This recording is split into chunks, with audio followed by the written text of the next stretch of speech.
মানুষের আছে যত বেশি তার চাই তত বেশি। শেখ সাদি রহিমাহুল্লাহ ইরানের বিখ্যাত কবি, বালাগাল উলা বিকামালিহি কাশাফাদ দুজা বিজামালিহি, এই কবিতা লিখে বিখ্যাত হয়েছিলেন। তো ওনার একটা সময়ে আর্থিক দৈন্যতা যাচ্ছিল, টাকা পয়সা ছিল না, ফলে পায়ে দেওয়ার মতো জুতা ছিল না। কি ছিল না? জুতা ছিল না। তো খুব আফসোস করে একদিন মনে মনে আল্লাহরে বলে, আল্লাহ আমি এত বড় কবি, আমার পায়ে দেওয়ার মতো জুতা নাই। আহা, আফসোস করে ঘর থেকে বের হয়েছে। বের হয়ে দেখে এক ভিক্ষুক ভিক্ষা করে, ওই ভিক্ষুকের দুইটা পাই নাই। ভিক্ষুকের দুইটা, আর কবি সাহেবের কি নাই? জুতা নাই। কবি সাহেব যখন এই দৃশ্য দেখছে, হায় রে আমার তো পা আছে, এর তো পাই নাই, সেজদায় পড়ে গেল। আর আল্লাহরে বলে, আল্লাহ শুকর আলহামদুলিল্লাহ, বেশ ভালো আছি, আর কিছু লাগবে না। এজন্য শান্তি হচ্ছে শুকর আলহামদুলিল্লাহর ভিতরে। শান্তি কিসের ভিতরে? শুকর আলহামদুলিল্লাহর ভিতরে। এজন্য আওয়াজ করে পড়েন আলহামদুলিল্লাহ। আপনার চাহিদার কোনোদিন শেষ হবে না। দেখবেন যার পা নাই, সে পা দেখে আফসোস করে, ইস লোকটা হেঁটে যায়, কি সুন্দর যায়, আমি তো হাঁটতে পারি না, যদি হাঁটতে পারতাম, যদি দুইটা পা থাকতো।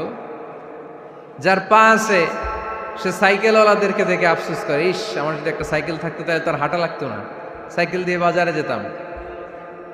যার সাইকেল আছে সে আবার হুন্ডাওয়ালাদেরকে দেখে আফসোস করে, ইস একটা হুন্ডা যদি থাকতো তাহলে তো ভোঁ ভোঁ করা যাইতো না। হুন্ডাওয়ালারও আফসোস আছে প্রাইভেট কারওয়ালাদের দেখে, তারা আফসোস করে, ইস আমার যদি একটা কার থাকতো তাহলে তো কার চালাইতে পারতাম। যাদের প্রাইভেট কার এদেরও আফসোস আছে, ইস আমার যদি একটা হেলিকপ্টার যদি থাকতো তাহলে তো উড়াল মারতে পারতাম, ঠিক কিনা? হেলিকপ্টারওয়ালাদেরও আফসোস আছে, আমার যদি একটা জেট প্লেন থাকতো, jet plane, private jet plane, prince Walid bin তালালের মতো 70% মেড অফ গোল্ড, তার একটা জেট প্লেন আছে, এটার 70% স্বর্ণ দিয়ে বানানো।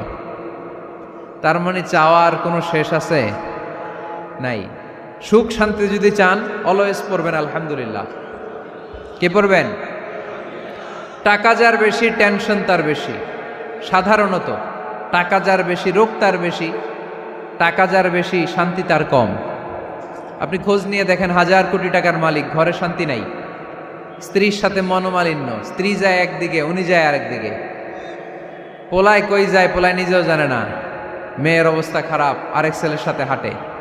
তো এই হচ্ছে এদের লাইফস্টাইল। সবাই না, আল্লাহওয়ালা যারা তারা ভিন্ন। রাতে এদের ঘুম হয় না, অনেকগুলো ঘুমের ট্যাবলেট খেয়ে ঘুমাতে হয়, ঘুম আসে না, ঘুম আসে না। কিন্তু রিক্সাওয়ালা, কুলিওয়ালা, দিনমজুর, এদের রোগ বালাই আছে? কথা বলেন।